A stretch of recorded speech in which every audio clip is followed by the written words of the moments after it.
darkness. Your room is ready, child.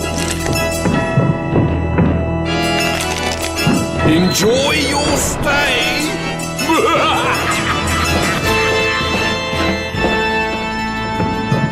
In case you were thinking of leaving anytime soon, I think you should know that the front door is permanently locked, and I keep the only key in my underpants. And if you were thinking of trying to steal the key, I think you should know this too. I haven't changed my underpants in 20 years. That's why I crunch when I walk. Listen. This is the Visitors Book, where all the grisly tales of all my wicked guests are written down. Want to see why one of these bad children is down here? This is B.S. Brogan's story. I call it the Apostrophic Expositor. Having willfully remained silent for the first 8 years of her life, when she finally did speak, words poured out of B.S. Brogan in a torrent of gobbledygook. It was as if she'd never heard anything quite so beautiful as the sound of her own voice. Where my grandfather worked for 50 years, I was a normal-looking child with a shock of black hair and toes that pointed inwards like a question mark. The doctors bound them with splints until they grew straight. I crawled when I was 1 and walked when I was 2, but I didn't speak until I was 9, which was yesterday. Is that a stethoscope round your neck? That word sounds like bathoscope, which is what men dive to the bottom of the ocean in, but a doctor wouldn't need one of those unless he needed to dive into my blood and look for a giant squid, should boy. She does like to talk, doesn't she? She doesn't know when to stop. Her constant drivel is driving us nuts. Is there nothing you can do? Afraid not. It has to get worse before it gets better. So, it will get better? Oh, yes. When she dies.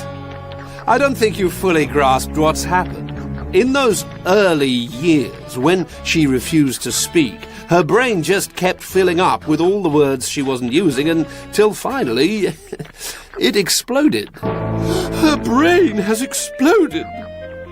Like a river bursting its banks. All those words are just swimming around inside her head like cattle on a floodplain.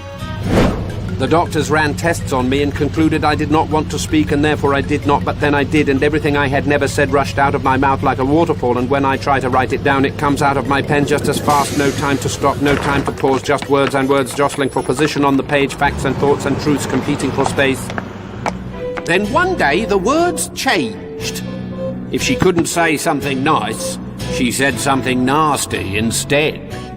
I got that recipe for kumquats in milk from a recipe book called Milky Kumquat Recipes by B.S. Brogan, that's me, but you probably knew that already because Miss Tiddlypush, her at the front with the big black moustache like a Mexican bandit, takes the register every morning, and I'm the girl who answers to the name B.S. Brogan.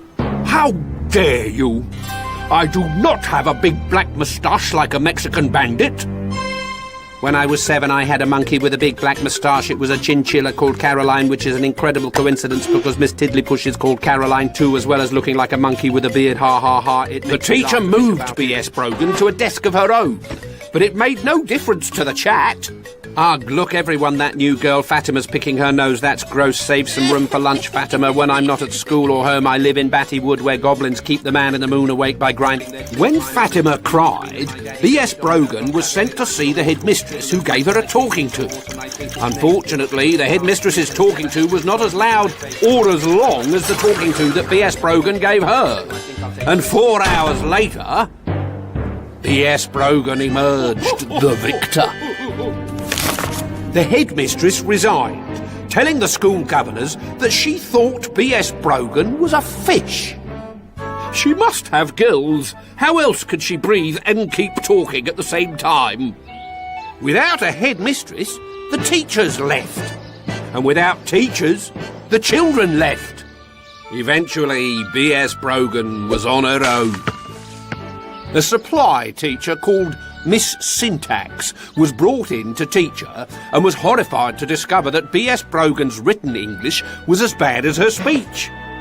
I have got my father's little nose, my mother's brown eyes and teeth that once... This is totally unacceptable. If you don't use punctuation, how are you ever going to make yourself understood? By texting. And with that one cheeky remark, Miss Syntax threw in the towel and the school closed down. B.S. Brogan now had to be educated at home. Her parents employed an English teacher who called himself the Apostrophic Expositor and claimed to teach the grammar of the eternal pause. He arrived with all his worldly belongings at 6 o'clock in the morning. Come in. You must be the new teacher. My daughter will be down in a minute. You found us all right then? Can you speak? Silence is a virtue.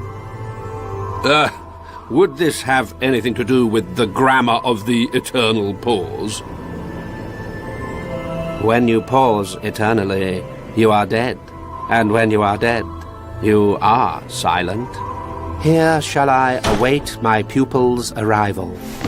I was told you were the only teacher in the world who could teach me, but they didn't tell me that you had hair the colour of dog sick, or that someone dropped a ripe one, ding-dong-dell, who made that smell, binky-bonky-binky, whoever did this stinky. B.S. Brogan, for the sake of world peace, you must learn when to stop. If you never draw a breath, you will never make sense.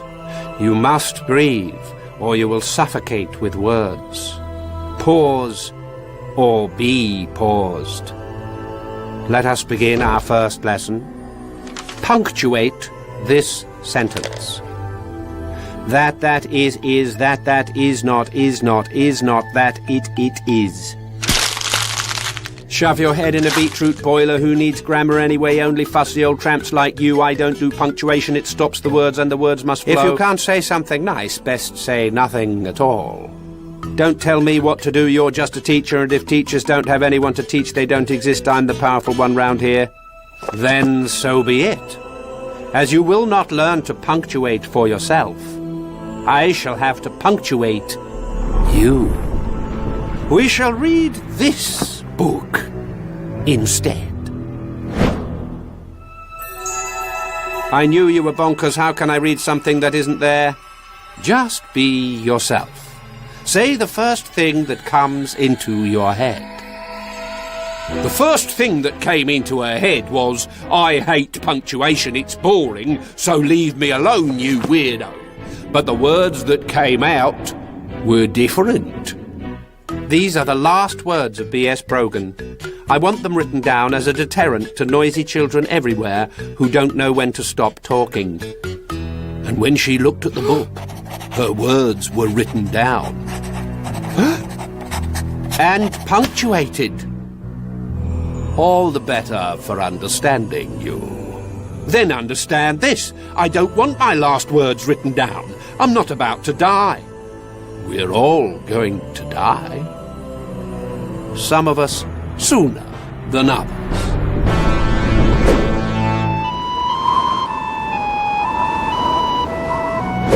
For 3 days, the book filled up with B.S. Brogan's last words. It extracted them from her head and rearranged them into clear sentences on the page. On the morning of the 4th day, B.S. Brogan ran out of things to say.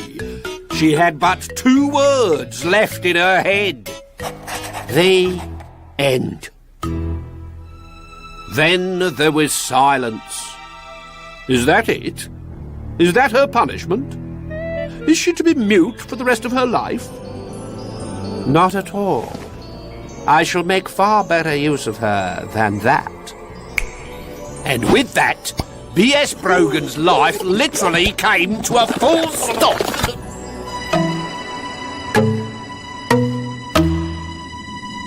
As the old saying goes, that that is, that that is not, is not. Is that not it? It is. And that that is not is B.S. Brogan.